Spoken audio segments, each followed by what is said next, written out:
अस्सलाम वालेकुम। प्रोग्राम चौपाई माल सां गॾु अवां जो मेज़बान डॉक्टर सईद अब्बासी हाज़िर आहे।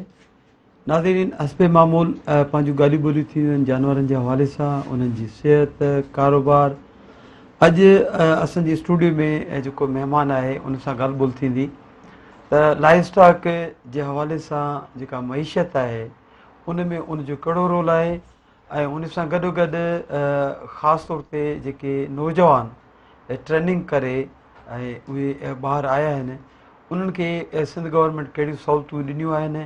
उन सां गॾोगॾु कोविड मुतासिरीन मालवंद उन्हनि खे कहिड़े क़िस्म जो रिलीफ जेको आहे सिंध गवर्नमेंट जे तरफ़ां मिलियो आहे या मिलंदो, उन सिलसिले में ॻाल्हियुनि ॿोलियुनि जो सिलसिलो जारी रखंदासीं।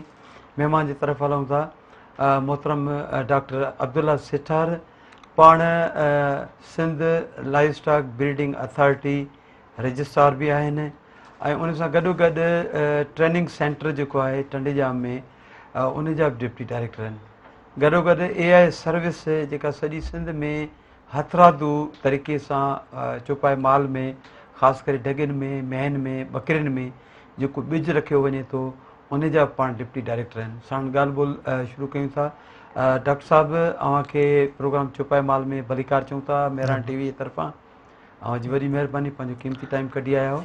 डॉक्टर साहिबु, हाणे ॻाल्हि इहा आहे त जीअं मूं इंट्रोडक्शन में काफ़ी ॻाल्हियूं कयूं त तव्हां एट ए टाइम एतिरा कमु कयो पिया, सिंध गवर्नमेंट खे सर्विस ॾियो पिया, त बिलख़ुसूस मईशत जे हवाले सां अव्हांजो कहिड़ो ख़्यालु आहे त लाइव स्टॉक जो केतिरो रोल आहे हिन में?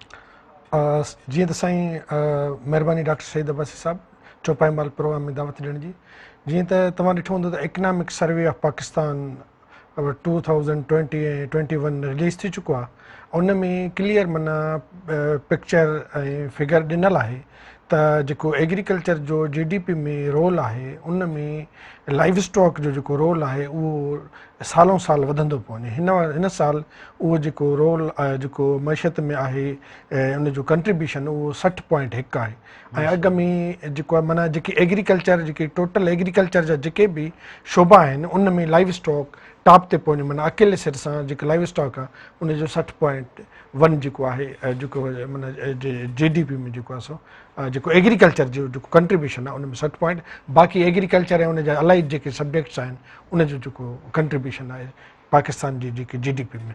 उन लाइ माना लाइव स्टॉक तव्हां सम्झी सघो था त केतिरो इम्पॉर्टेंट आहे, जेकी माना 60% खां हा वधीक जेको आहे कंट्रीब्यूट करे थी। ऐं एग्रीकल्चर ख़ुदि बि वॾो सेक्टर आहे, उन में फिशरीज़ बि अची थी वञे, फॉरेस्ट अची थी वञे, पोल्ट्री अची थी वञे। हिन में पोल्ट्री बि शामिलु आहे पर 60.1 माना हिकिड़ो वॾो कंट्रीब्यूशन आहे जंहिंसां माना जानवरनि ऐं चौपाई माल जी अहमियत जो अंदाज़ो लॻाए सघिजे थो त हीअ केतिरी इम्पॉर्टेंट आहे ऐं केतिरी असांजी माशियत में जेको आहे सो रोल प्ले करे पई। त डॉक्टर साहिबु, तव्हां ॾिसो सिंध में ख़ासि तौर ते जेके असांजा मालवंद आहिनि उहे जेको ट्रेडिशनल जेको तरीक़ेकार आहे, जेको अॿनि ॾाॾनि खां वठी माल खे पालण जा जेके पुराणा तरीक़ा आहिनि उन्हनि तरीक़नि ते माल जेको आहे पालिजे पियो। नवां जेके लाड़ा मुतारिफ़ थिया आहिनि डिपार्टमेंट जे तरफ़ां या इहा जेका वेटनरी साइंसिस आहे उन जे हवाले सां तव्हां छा था सम्झो त इन में वधि जेको रोल आहे उहो कंहिंजो आहे? असांजो आम भाॻियो उनजो कंट्रीब्यूशन घणो आहे या उहे माण्हू जेके वॾे पैमाने ते लार्ज स्केल ते जेको आहे फार्मिंग कनि पिया कंट्रोल शेड जे हवाले सां, तव्हां छा था सम्झो त कंहिंजो वधीक रोल आहे? न जेके बि स्टेक होल्डर्स आहिनि, मां ईअं न चवंदुमि त कंहिंजी इम्पॉर्टेंस घटि आहे कंहिंजी वधीक आहे। हर कंहिंजो पंहिंजो पंहिंजो रोल आहे। पब्लिक सेक्टर जेको आहे उनखे इनेबलिंग इन्वायरमेंट ॾिए थो जंहिंजे करे प्राइवेट सेक्टर जेको लाइव स्टॉक में, पोल्ट्री में या अलाइड जेके विंग्स आहिनि उन में घेरो करे थो। त अहिड़े नमूने इक्वली माना सभई रिस्पॉन्सिबल आहिनि ऐं सभई पंहिंजो रोल प्ले पिया कनि। ऐं बाक़ी असांजी जेकी कन्वेंशनल फार्मिंग जी ॻाल्हि आहे त असांखे माना जेको आहे इनखे वधाइणो पवंदो, साइंटिफिक बेसिस ते आणिणो पवंदो। माना जेके नॉन कन्वेंशनल मेथड माना प्रॉपर साइंटिफिक नमूने सां असां जेके पंहिंजा फार्म आहिनि, जेके सीमी स्ट्रक्चर पेस्चर्ड आहिनि या असांजा कचा फार्म आहिनि उनखे पको करिणो पवंदो ऐं बहितर नमूने सां असांजी जेकी लाइव स्टॉक जे थ्रू इकनॉमी डेवलप पई थिए या लाइवलीहुड जो जेको असांजो ज़रियो आहे उनखे वधाइण लाइ मालवंदनि खे या जेके ॿाराड़ी में आहिनि या इवन अर्बन एरियाज़ में आहिनि जेके बि स्टेक होल्डर उनखे साइंटिफिक तर्ज़ ते आणणो पवंदो ऐं उन में जेकी गवर्नमेंट जा डिपार्टमेंट आहिनि जीअं लाइव स्टॉक डिपार्टमेंट आहे या ॿिया सिंध एंटरप्राइज डेवलपमेंट आहे फंड आहे या ॿिया खोड़ अहिड़ा रिलीवेंट इदारा आहिनि या फेडरल गवर्नमेंट जा इदारा आहिनि उहे सभई पंहिंजो इन में इक्वली कंट्रीब्यूट पिया कनि जंहिंजे करे इहो सेक्टर ग्रो पियो थिए ऐं मां सम्झां थो त जेकी असांजो मालवंद आहे उहो बि असांजे लाइ इम्पोर्टेंट आहे उहो जहिड़े बि नमूने उन फार्मिंग करे थो पर उहो असांजी जेकी खीर जी गोश्त जी या जेके ॿियूं असांजी जानवरनि जे थ्रू बाई प्रोडक्ट्स जी ज़रूरतूं आहिनि उहे पूरी थियनि थियूं त उन में बि हुननि जो वॾो रोल आहे जंहिंजे लाइ मां उनखे एप्रिशिएट कंदुसि। डॉक्टर साहब हाणे हिते हिकिड़ो अहम सुवालु आहे त जेकॾहिं लाइव स्टॉक एतिरो एडवांस थियो आहे ऐं इहो बिज़नेस जेको आहे स्केटर्ड थियो आहे फैलियो आहे त पोइ उन में ख़ासि तौर ते जेको खीर आहे या गोश्त आहे उहो तमामु घणो महांगो पियो मिले जेकॾहिं वॾे पैमाने ते कमु थियो आहे त उहे शयूं उन्हनि जा अघु घटिजणु खपनि या वेतर अञा उहे जेको आहे सो महांगाई ॾांहुं पिया वञनि इन जा कहिड़ा कारण आहिनि कहिड़ा सबब आहिनि?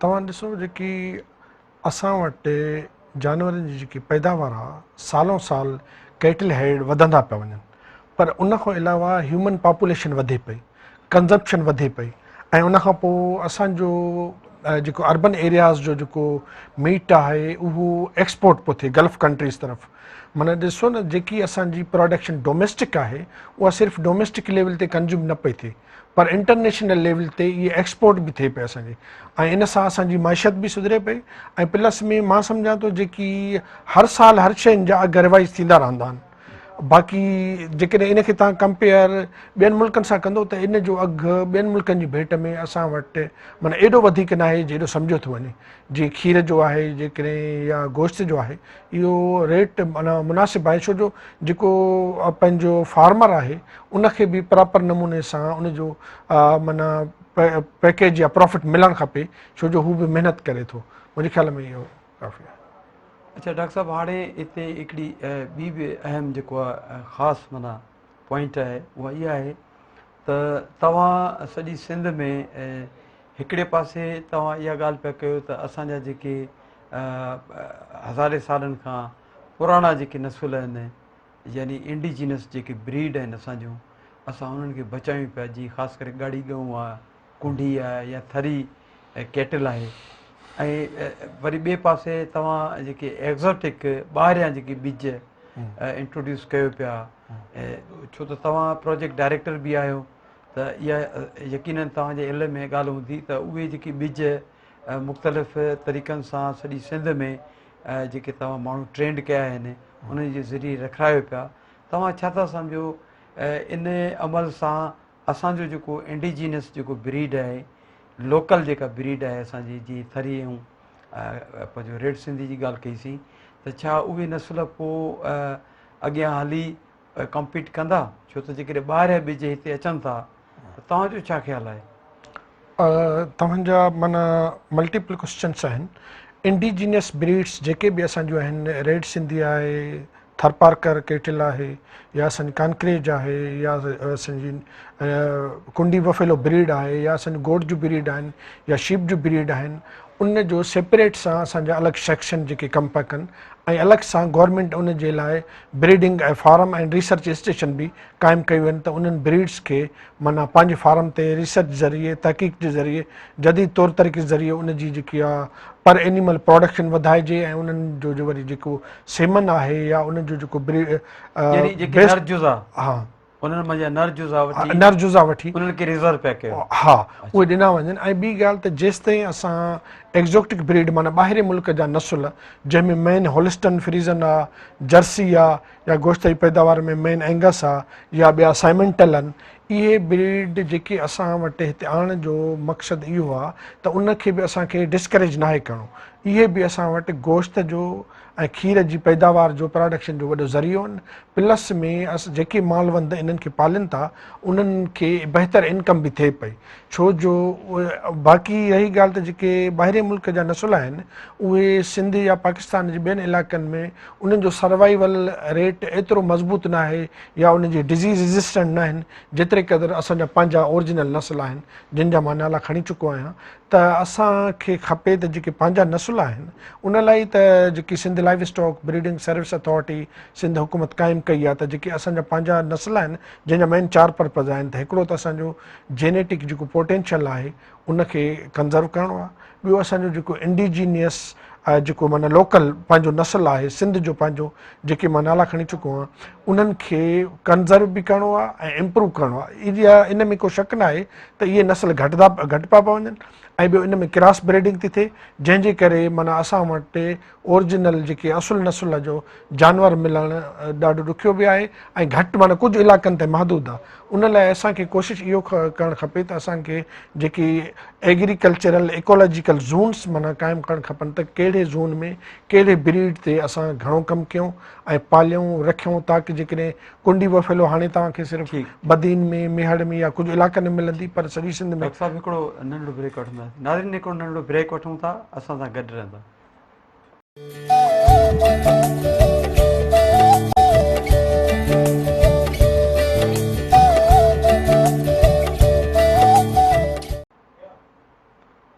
वेलकम बैक नाज़रीन, ॻाल्हियुनि जो सिलसिलो जारी आहे। डॉक्टर अब्दुल्ला सेठार सां ॻाल्हि ॿोल हले पई।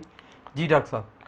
हा, मां इहो पियो चवणु चाहियां त जेकी असांजी पंहिंजो माना इंडिजीनियस सिंध जूं पंहिंजूं ब्रीड्स आहिनि मींहनि में या गौनि में या ॿकरियुनि में इन्हनि जी हिकिड़ी ज़ोनिंग थियणु खपे, माना इकोलॉजिकल ज़ोन्स जेके बि आहिनि एग्रीकल्चर ज़ोन असां वटि आहिनि पाकिस्तान में त उहो कहिड़ी ज़ोन में कहिड़ा एनिमल असां रखूं उनखे पालियूं ऐं उन्हनि जी वाध वेझ कयूं उन्हनि खे जेको आहे सो कंज़र्व कयूं वरी उनखे इम्प्रूवमेंट जो प्रोग्राम आणियूं ऐं अहिड़े नमूने जेके असांजा फार्म आहिनि उहे बि हिकिड़े ब्रीडिंग माना प्लेस आहे, रिसर्च थिए पई ऐं उन्हनि ते बाक़ाइदा पर एनिमल माना ख़बर पए पई त केतिरी प्रोडक्शन आहे ऐं उनजे वधाइण जे लाइ बि काफ़ी सिंध सरकार जेका एफर्ट्स वठे पई। बाक़ी जेके असांजे ॿाहिरि मुल्क जूं ब्रीड्स आहिनि उहे बि सुठो असांखे मुआशियत में कंट्रीब्यूट पिया कनि, गोश्त में खीर में असांजी जेकी पंहिंजी। इन में हिकिड़ो अहम सुवाल इहो आहे त जेके ॿाहिरियां ॿिज असां वटि अचनि था जहिड़े तरीक़े सां उहे तव्हां कंटेनर में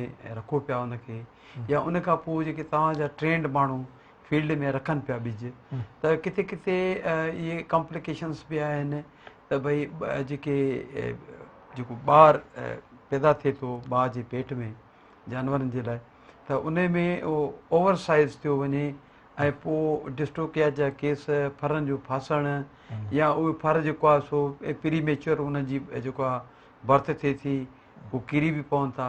इन सिलसिले में तव्हां छा था चवणु चाहियो?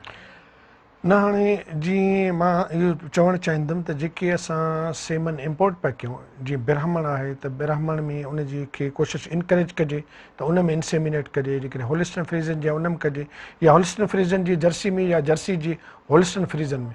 पर जेकॾहिं असां पंहिंजे इंडिजियस ब्रीड में कयूं था त पोइ थोरा घणा प्रॉब्लम अचनि था, पर असां वटि सिंध में हाणे जेके आर्टिफिशियल इंसेमिनेशन टेक्नीशियन आहिनि या असांजा वेटरिनरियन आहिनि या पैरा वेट स्टाफ आहे उहो घणे तइदाद में आहे।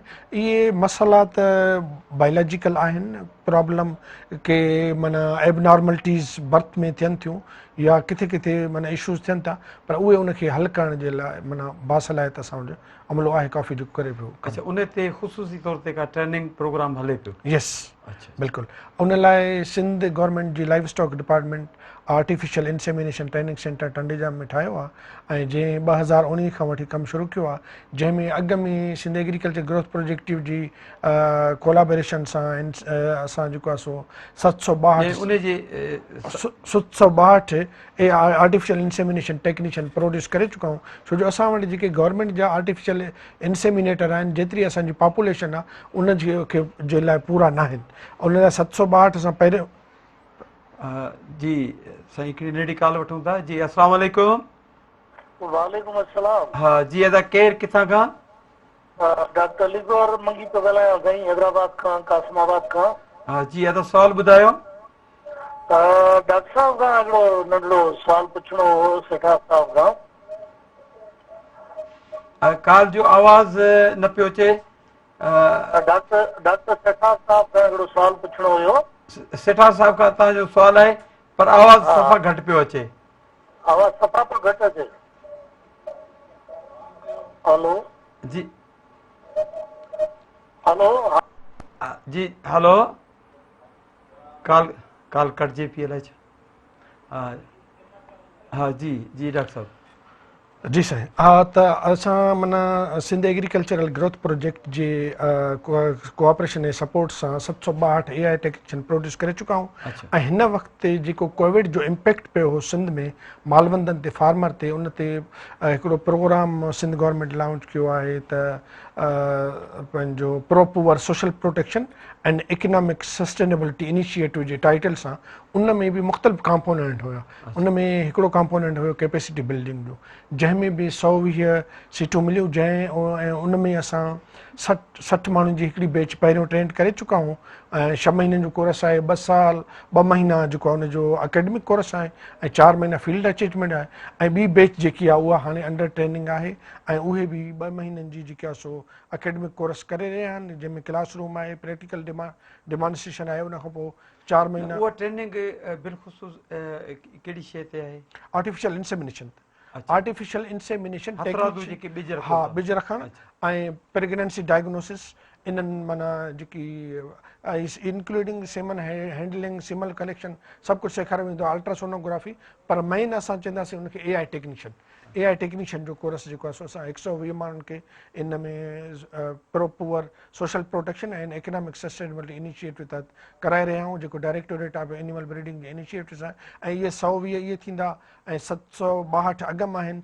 ऐं असां वटि 300-400 पंहिंजा सिंध गवर्नमेंट जी पंहिंजे एनिमल ब्रीडिंग विंग जा माण्हू जेके कमु पिया कनि। त मां सम्झां थो हाणे 1000 खां वधीक असांखे सिंध में आर्टिफिशियल इंसेमिनेशन टेक्नीशियन मौजूदु आहिनि, जेके मुख़्तलिफ़ इलाइक़नि में को पंहिंजी प्राइवेट कैपेसिटी में ज़िले सतह ते या तालुक़े सतह ते कमु हले पियो। कमु हले थो। अच्छा। ऐं फ्यूचर में बि इहो इदारो आर्टिफिशियल इंसेमिनेशन टेक्नीशियन प्रोड्यूस कंदो रहंदो, जंहिंमें असां वेटरनरियन खे, पैरावेट्स खे, या जेकी मेट्रिकुलेट अनएम्प्लॉयड यूथ आहे उनखे ट्रेनिंग ॾींदासीं, ताकी जेके बि काविंग इंटरलॉप पिया थियनि, जेके असां वटि हाणे ॾिसो न ॿाराणी में जानवर आहे, तव्हां वेंदो कंहिं बि, असां पंहिंजे अधी अमर भेण खां पुछंदासीं भाई हिन अॻु में फ़र्क़ु ॾियनि, चवंदा 2 साल अॻु में, 3 साल अॻु में, 4 साल अॻु में। हाणे उहो असां गैप ख़तमु करणु था चाहियूं। जीअं हाणे असांजी गऊं आहे या मेंहीं आहे, उन में माना जेकी साइंटिफिकली 80 ॾींहं खां वधीक गैप न हुजणु खपे। हिकिड़ो फ़र्ज़ु आहे त वरी 80 ॾींहं में वरी उहा हीट में अचे, ऐं वरी उहो माना वरी 10 महीननि जी पेट में थी वञे। अहिड़े नमूने साल में माना पर ईयर हिकिड़ो फ़र्क़ु ॾिए। पर असां वटि 3-3, 4-4 साल, के साल 5-5 साल माना।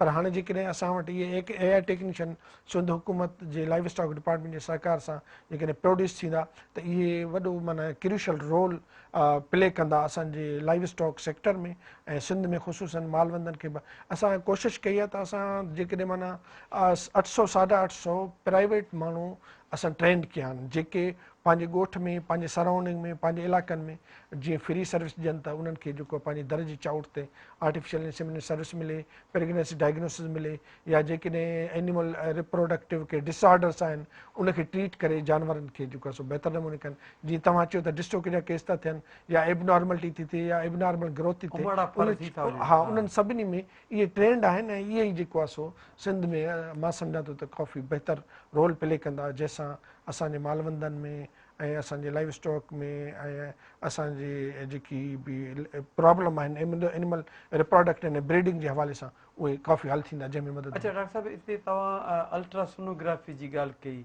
त अल्ट्रासोनोग्राफी जी जेका फैसिलिटीज़ आहिनि, सहूलियतूं आहिनि, उहे ज़िले सतह ते आहिनि, तालुक़े सतह ते आहिनि, जे UC लेवल ते आहिनि, जे आहिनि त उहे तक़रीबन केतिरियूं आहिनि? मां ॿुधायां त हिन वक़्तु जेके अल्ट्रासाउंड आहिनि, एनिमल हस्बेंड्री बि पंहिंजे काफ़ी हॉस्पिटल में ॾिना आहिनि, ऐं सिंध एग्रीकल्चरल ग्रोथ प्रोजेक्ट जे थ्रू असां काफ़ी ज़िलनि में अल्ट्रासाउंड ॾिना आहिनि।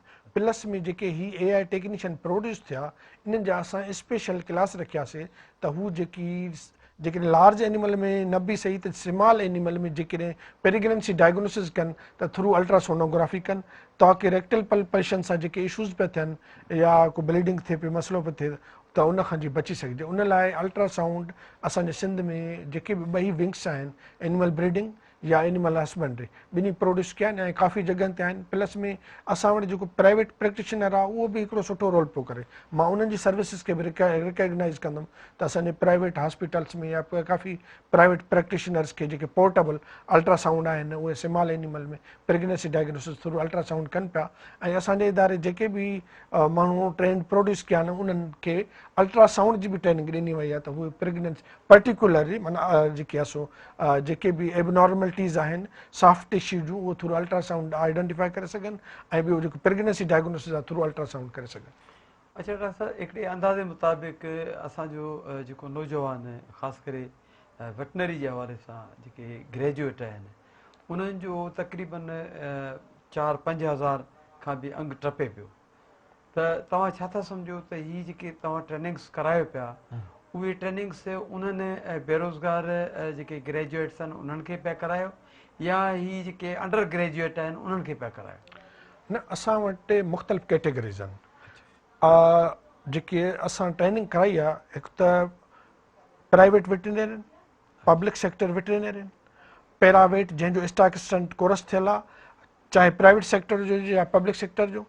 ऐं चोथों असां वटि मैट्रिकुलेट अनएम्प्लॉयड माना बेरोज़गार नौजवान जेके मैट्रिक पास हुजे। छो जो असां वटि जेकी साइंटिफिक तालीम ॾियणी आहे उन में खोड़ अहिड़ी टर्मिनोलॉजी आहे, खोड़ अहिड़ा वर्ड आहिनि जेके माना जेके माना मैट्रिक खां बिना वारे खे ॾिबो त उनखे सम्झाइणु थोरो ॾुखियो थी पवंदो। उन लाइ मिनिमम असांजी Sindh live stock breeding service authority जेकी क्राइटेरिया रखी आहे त केरु माण्हू आर्टिफिशियल इंसेमिनेशन ट्रेनिंग करे सघे थो त उहो मैट्रिकुलेट हुजे, पैरावेट हुजे या वेटरनेरियन हुजे या उन खां वधीक आला तालीम घटि जेको तालीम जो मयार आहे घटि में घटि मैट्रिक मस्ट हुजे।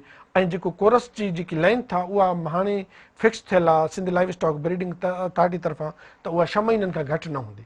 असां ॾिसो न हाणे बि जेके माण्हू ट्रेन कराया आहिनि त उन्हनि खे 6 महीननि जो कोर्स ॾिनो आहे। जेकॾहिं असां क्लासरूम ऐं प्रैक्टिकल डिमॉन्स्ट्रेशन जेकी असांजे इदारे में जेके 2 महीना या महीनो आहे या कुझु वीक आहे पर असां उन्हनि जी वरी फील्ड अटैचमेंट कंदा आहियूं। तव्हां पाण ॾिसो त फील्ड में असांजा जेके लाइव स्टॉक इंस्पेक्टर आहिनि, वेटरनरी अफसर, प्रैक्टिकल कनि, हा, जेके सीनियर वेटनरी अफसर आहिनि जेके फील्ड में प्रैक्टिस पिया कनि, जेके रियली एनिमल स्ट्रेस साइकिल में आयल आहिनि, हीट में आहिनि, उनखे इंसेमिनेट करण था वञनि, त असांजो जेको ट्रेंड मैन पावर आहे उहो उन सां 4 महीना माना गॾु हूंदो या 5 महीना गॾु हूंदो ऐं 5 महीननि ते उहो कॉफ़ी केस लर्न कंदो ऐं उनजी बाक़ाइदा हिकिड़ी क़िस्म जी फर्दर कैपेसिटी बिल्ड थींदी ताकी हू जेको आहे सो प्रॉपर नमूने सां आर्टिफिशियल इंसेमिनेशन करे। ऐं उन खां पोइ वरी हुनखे लाइसेंस वठिणो आहे। लाइसेंस बि लाज़मी आहे जेको यानी ई लाइसेंस वारो जी जेका ॻाल्हि अचे थी वरी अचूं था पाण ब्रीडिंग अथॉरिटी जे पासे जी त भला रजिस्ट्रेशन वारो अमल जेको आहे इहो अॼु खां तक़रीबन कोई 1 साल पहिरीं बि इन ते ॻाल्हि ॿोल थी। हा, त उन जे हवाले सां तव्हां छा था सम्झो त जेका अथॉरिटी आहे उहा केतिरे रजिस्ट्रेशन करे चुकी आहे या तव्हां छा था सम्झो त केतिरो जेको आहे सो हदफ़ उनजो छा आहे? इन खां पहिरीं हिकिड़ो नंढिड़ो ब्रेक वठूं था। नाज़रीन, हिकिड़ो नंढिड़ो ब्रेक वठूं था, असां सां गॾु रहंदा।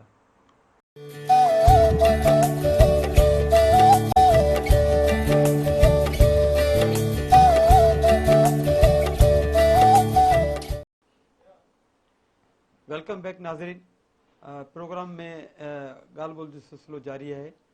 डॉक्टर साहब सां इहा ॻाल्हि हलंदी त सिंध में जेके मालवंद आहिनि उहे केतिरा मालवंद आहिनि जिन पंहिंजी माल खे रजिस्टर करायो आहे। रजिस्ट्रेशन छो ज़रूरी आहे, उनजा कहिड़ा फ़ाइदा आहिनि, और उन सिलसिले में डॉक्टर साहब ॻाल्हि ॿोल हलंदी। डॉक्टर साहब, हाणे रजिस्ट्रेशन वारो अमल जेको आहे उहो लगातार हले पियो।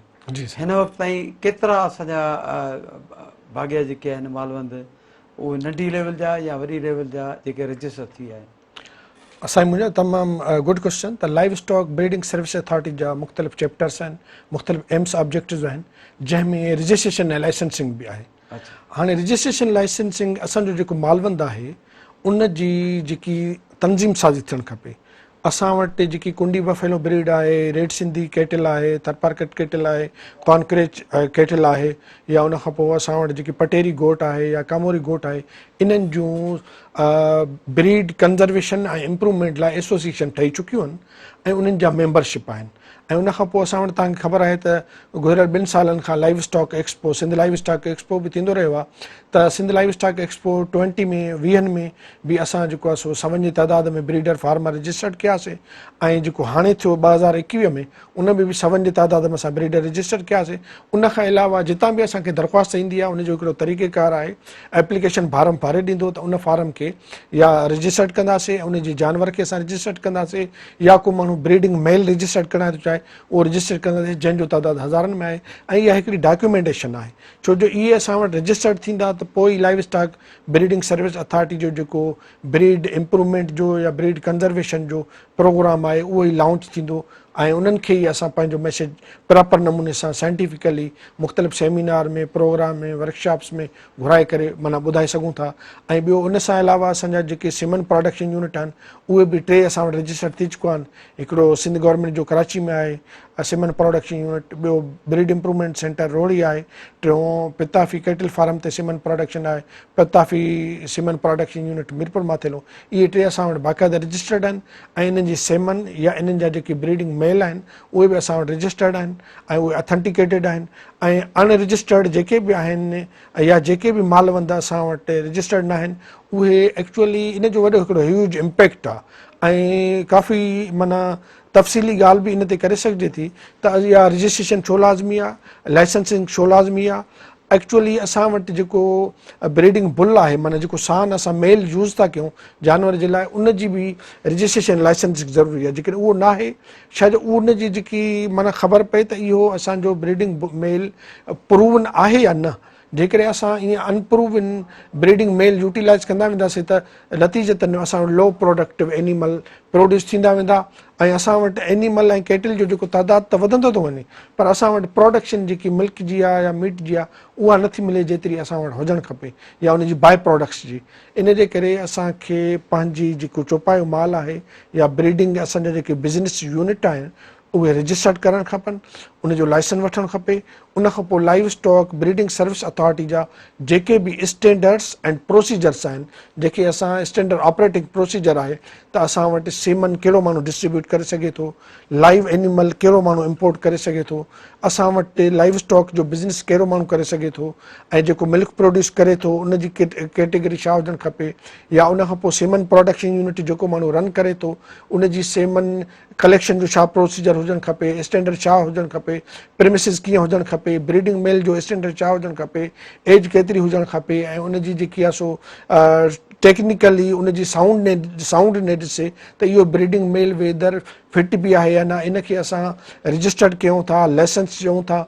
पर असां वटि जेको बि हिन वक़्तु सिस्टम हले पियो उन जी 100% असांखे हिन live stock breeding service authority जे माना नेटवर्क में आणणो पवंदो। जेकॾहिं न आणींदासीं त असांजो जेको एम ऐं ऑब्जेक्टिव आहे उहो अची न थींदो। अच्छा, मतिलबु इहो त अथॉरिटी जा जेके मक़सद आहिनि जी त जेके नर जेके सान आहिनि हा उहे माना साफ़ सुथरा हुजनि, उन्हनि जो जेको ॿिज असां इस्तेमालु करियूं हा उन्हनि मज़ा जेको असांखे उनजो जेको ऑफ स्प्रिंग मिलनि, बचा मिलनि, हा उहे अॻियां वधी करे सुठो जेको आहे सो उन मां असां नाणो कमायूं, बिल्कुलु सुठो खीरु ॾियनि, जजो जेको आहे सो माना खीरु मिलंदो या उन सां गॾु गोश्त, त पोइ ज़ाहिर आहे तॾहिं मैशियत में वाधारो थींदो। बिल्कुलु त असली पेडिग्री रिकॉर्ड हुजे उन्हनि जो, पेडिग्री रिकॉर्ड हुजे ऐं उन में ख़बर पए त इन जी बेस्ट मदर बुल आहे, इन जी मदर केतिरो ॾिनो, ग्रांड मदर केतिरो मिल्क ॾिनो, ऐं उन खां पोइ इन जो ग्रांड पेरेंट कीअं, अहिड़े नमूने असांखे पेडिग्री रिकॉर्ड एक्चुअली जेके रजिस्टर्ड हूंदा न उन खां पोइ यानी जानवरनि जो जेको पुठियो रिकॉर्ड आहे, रिकॉर्ड हार्ड बुक रखिणो आहे। हा हार्ड बुक जेकी इहे जेके मां ॿुधायमि तव्हांखे ब्रीडर्स एसोसिएशन्स आहिनि, इहो इन्हनि जी जॉब आहे। असांजो कमु आहे इन्फोर्स करणु, इनकरेज करणु, टेक्निकल नॉलेज ट्रांसफर करणु, यानी बाग़ियनि जी हौसला अफ़ज़ाई बि थिए यस ऐं उहे इन ॻाल्हि खे सम्झनि त जेको असां नर इस्तेमालु करियूं था उनजा जेके जुज़ा उहे काराइता हुजनि, यस साफ़ सुथरा हुजनि, बिल्कुलु बीमारियुनि खां पाक हुजनि। बिल्कुलु माना ब्रीडिंग अथॉरिटी जो जेको मुख्य जेको मक़सदु आहे उहो इहो आहे त मालवंदनि खे माना डॉक्यूमेंट करे इनकरेज कजे त उहे पंहिंजे फार्म जो या पंहिंजे एनिमल जे लाइ पंहिंजे जेके हर्ड आहिनि उन्हनि जो हर्ड रिकॉर्ड मेंटेन कनि ऐं उहो मेंटेन थींदो त उन खां पोइ ख़बर पवंदी न त हिन एनिमल जे मदर जी छा प्रोडक्शन हुई, ग्रांड मदर जी छा प्रोडक्शन हुई, या इन मां जेको असांखे ब्रीडिंग मेल मिलियो त उहो असांजे लाइ कराइतो साबित थींदो बि या न, उन मां ई डिटरमाइन कबो न त माना यानी सवली सिंधी में ईअं खणी चइजे त भाॻियुनि खे इन शइ ते जेको ज़ोर ॾियणु खपे त जेकी शयूं असीं इस्तेमालु करियूं पिया जी हिकु त उनजो पुठियों जेको साबिक़ा रिकॉर्ड सुठो हुजे, बिल्कुलु ठीकु आहे। ऐं उन खां पोइ जेके बचा असांखे मिलनि था त ज़ाहिर आहे जेकॾहिं इन्हनि शयुनि जो ख़्यालु न रखंदा त बचा बोर्ड माना जेकॾहिं पोइ ते रिकॉर्ड सुठो आहे त ज़ाहिर आहे उहे बचा बि सुठी प्रोडक्शन ॾींदा, बिल्कुलु सुठी उपत हुन में मिलंदी। बिल्कुलु असली मुख्य मक़सदु ब्रीडिंग अथॉरिटी जो इहो आहे। बिल्कुुलु ऐं तव्हां इहो ॿुधायो महिरबानी करे त तव्हां रुॻो सवनि जी ॻाल्हि कई त सवनि जी तइदाद में रजिस्ट्रेशन थी आहे, उहा सवनि में थी आहे या हज़ारनि में? हज़ारनि में थी आहे। बिल्कुलु यानी इहो हिकु त मेले जे करे लॻण सां बि काफ़ी मेले में ॼाण मेले में ॾिसो न त तमामु फेनोटाइपिकली आई कैन माना मां एतिरो चई सघंदुसि त उहे फेनोटाइपिकली तमामु ख़ूबसूरत ऐं जेके कैरेक्टर असां वटि डिफाइन थियल आहिनि उन मूजिबि एनिमल सिलेक्ट थी पिया अचनि। गोड में हुजनि, शीप में हुजनि, कैटल में हुजनि, बफेलो में हुजनि या इक्वाइन में हुजनि, उन जे करे असां उन्हनि खे रजिस्टर्ड कयो आहे पाण वटि ऐं उन्हनि सां असांजा काफ़ी माण्हुनि सां राब्ता बि आहिनि, डॉक्यूमेंटेशन आहे, एड्रेस आहे, नंबर आहे, उन्हनि खे असां पंहिंजो प्रोग्राम यानी हर नस्ल खे तव्हां जेको आहे उन में वरितो आहे? बिल्कुलु गऊं जो रजिस्टर्ड नस्ल, जो नस्ल, घोड़नि जा बिल्कुलु ऐं रिढनि जा, बकरियुनि जा, बिल्कुलु उठनि जा, बिल्कुलु ठीकु आहे न साईं? त हाणे इन जो मतिलबु इहो आहे त गवर्नमेंट जेको आहे इन मामले ते बिल्कुलु सीरियस आहे बिल्कुलु या इहे सभु लफ़ाज़ी ॻाल्हियूं आहिनि? न, तॾहिं त गवर्नमेंट एक्ट पास कयो आहे। तव्हां ॾिसो न Sindh live stock breeding act pass थी चुको आहे ऐं Sindh live stock breeding service authority क़ाइमु थी चुकी आहे। उन खां पोइ उन जूं मुख़्तलिफ़ कमेटियूं ठही चुकियूं आहिनि, उन सां रूल्स रेगुलेशन ठही चुका आहिनि, ब्रीडर एसोसिएशन ठही चुकियूं आहिनि ऐं उन खां पोइ उन जो माना फंक्शनिंग थिए पई। असांखे actually live stock breeding service authority actually माना लाइव स्टॉक सेक्टर जी तरक़ीअ लाइ तमामु ज़रूरी हुयो। इन जी गैर मौजूदगी में काफ़ी संग प्रॉब्लम आहे, इन जी मौजूदगी सां असां काफ़ी इशूज़ खे एड्रेस करे सघूं। ॻाल्हि आहे त अथॉरिटी ठही बिल्कुलु, छो त पहिरीं छो जो इहो जेको असांजो सेक्टर हो न ब्रीडिंग सेक्टर, इन खे टोटली रेगुलेट करिणो आहे थ्रू लॉ जी, जेके अदरवाइज़ न त उन मां को फ़ाइदो त कोन्हे न। माना हिकिड़ो ॾिसो को बि माण्हू सीमेंट प्रोडक्शन यूनिट खोले छॾे, को बि माण्हू ब्रीडिंग मेल पंहिंजे ॻोठ में रखी छॾे त भाई हिन सां तव्हां एनिमल खे पंहिंजी सर्विस करायो, माना मेटिंग करायो। पर हाणे जेकॾहिं कानून आहे त एटलीस्ट उन्हनि खे असां चेक एंड बैलेंस करे सघूं था न त बाबा हीउ जेको ब्रीडिंग मेल आहे तव्हांजो प्रूवन आहे या न, इन जो पेडिग्री रिकॉर्ड किथे आहे, हार्ड बुक किथे आहे ऐं इहो कंहिंजो हुयो ऐं कहिड़ी ब्रीड जो आहे। यस, ऐं उन खां पोइ हिकिड़ो मैकेनिज़म आहे, सिंध लाइव स्टॉक ट्रिब्यूनल ठहियो न आहे, भले ठहण वारो आहे ऐं जल्दी ठही वेंदो ऐं उन खां पोइ हिन जो सर इहे इम्प्लीमेंट कॾहिं थींदी शयूं ठहण जे लाइ त क़ाइदा असां काफ़ी प्रपोज़ल सिंध गवर्नमेंट खे मोकिलिया आहिनि। साईं आख़िर में डॉक्टर साहब मैसेज ॾियो भाॻियुनि जे लाइ। मुंहिंजो इहो ई आहे त जेके बि असांखे पब्लिक सेक्टर ऐं प्राइवेट सेक्टर जेके बि स्टेक होल्डर आहिनि पाण में क्लोज कोऑर्डिनेशन कनि, कम्युनिकेशन कनि ऐं उन खां पोइ जेके बि असां वटि लॉज़ आहिनि, बाय लॉज़ आहिनि, रूल्स आहिनि, उनखे असां फॉलो कयूं ताकी सिंध में लाइव स्टॉक जी माशियत जी, मालवंदनि जी ऐं माल धाड़ींदड़नि जी ऐं जेके इदारा आहिनि उन्हनि जा सभु मक़सद पूरा थियनि। वरी महिरबानी नाज़रीन, इंशाअल्लाह वरी ईंदड़ प्रोग्राम में पंहिंजी मुलाक़ात थींदी, तेसिताईं इजाज़त ॾींदा, पंहिंजो ख़्यालु रखंदा। अल्लाह भाई।